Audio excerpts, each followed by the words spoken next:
Pension सबसे पहले 1881 में रॉयल कमीशन की अनुशंसा पर शुरू की गई थी। भाजपा की सरकार में श्री अटल बिहारी वाजपेयी जी की अनुशंसा पर सन 2004 में सरकारी पेंशन खत्म कर दी गई।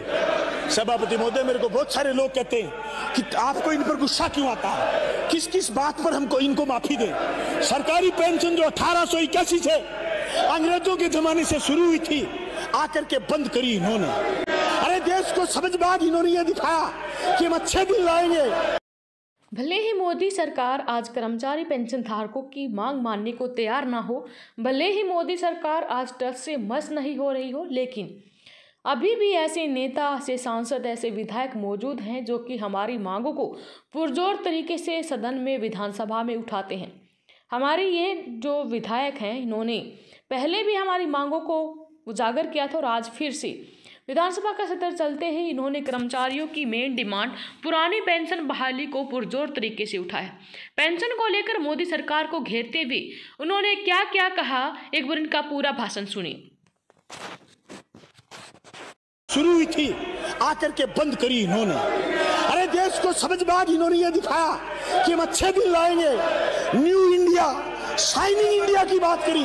पर सबसे पहले जो कुठाराघात इन्होंने करा, जाति और धर्म के नाम पर समाज को बांट करके राज में आने वाले लोग, 1881 से पेंशन शुरू करी, उस पेंशन को 2004 में अटल बिहारी वाजपेयी जी ने खत्म करा। उस पेंशन की, ओल्ड पेंशन की मांग को लेकर के आज हजारों हजार लोग, हजारों लाखों कर्मचारी सड़कों पर उतरते हैं और कह रहे हैं कि ओल्ड पेंशन मांग करो। सभापति महोदय, मेरी विधानसभा क्षेत्र की 2004 के बाद की नियुक्त 2 महिलाएं रिटायर हुई हैं। एक की पेंशन 735 रुपए हुई है।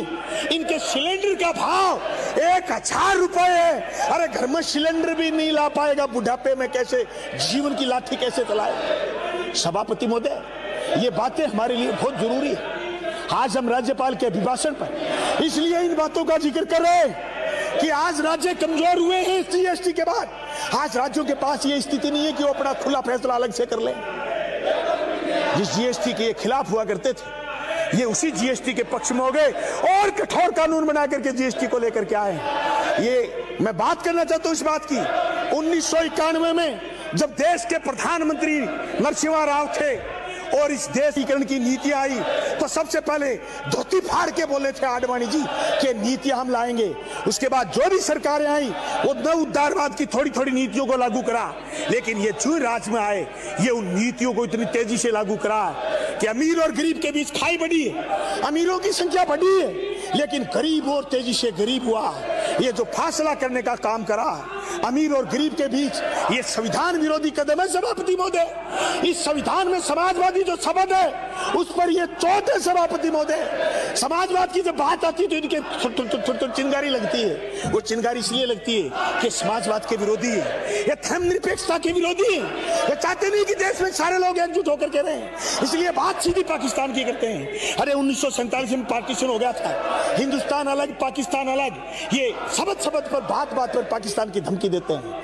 जहां भी जिस भी राज्य में चुनाव आता है, ये लोगों को पाकिस्तान से डराते हैं। जिस पाकिस्तान की, हिंदुस्तान के 125 करोड़ लोगों के सामने कोई औकात नहीं, कोई भी साथ नहीं, उस पाकिस्तान के नाम पर डराने का काम करते हैं। सभापति महोदय, ये जो गैलरी में आकर के हमें क्या डरा देंगे, ये खुद डरे हुए लोग हैं। इनको रात को सपने आते हैं और ये सपने में चमक चमक के धरती पर नीचे पड़ जाते हैं, क्योंकि इनके पास अदानी और अंबानी के अलावा सुनिए, मैं पिछले 1.5 घंटे से इस बात सुन रहा हूं। इनके पास कोई नारा नहीं है, कोई स्लोगन नहीं है, इनके पास कोई बात नहीं है, उल्टा तो और ये इतने अनपढ़ है सभापति महोदय, ये कागज भी ढंग से नहीं पकड़ना जानते, कहीं से उल्टा पकड़ रहे हैं, कहीं से पुल्टा पकड़ रहे हैं। इसलिए इन लोगों को ज्यादा सीरियस लेने की जरूरत नहीं है।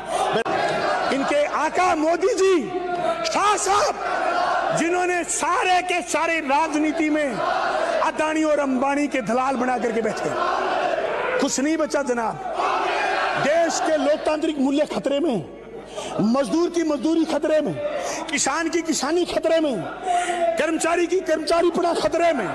ऐसी परिस्थिति के अंदर आज जो किसानों ने रास्ता दिखाया देश की जनता को, किसानों ने जो रास्ता दिखाया, और मैं तो ये कह रहा हूं कि ये मोदी जी ने जो नीतियां लागू करी हैं, वो नीतियां कोई लागू करेगा, बचेगा नहीं।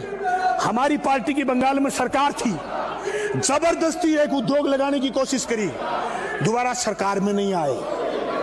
मैं कहना चाहता हूं, अगर किसान, मजदूर और जनता के खिलाफ कोई नीति बनाएगा वो बचेगा नहीं।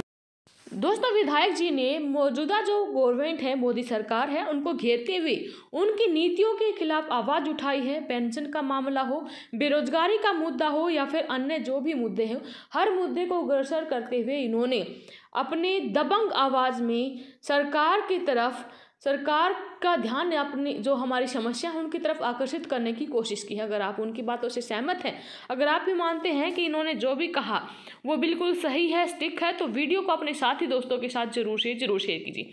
ऐसी ही अपडेट पाते रहने के लिए चैनल को सब्सक्राइब करने के साथ बेल आइकन भी प्रेस कर ले, ताकि हर एक नोटिफिकेशन आप तक तुरंत आ सके। फिर हाजिर हो सके आपके सामने लेटेस्ट अपडेट के साथ। तब तक के लिए बने रहे हमारे साथ। धन्यवाद। जय हिंद, जय भारत।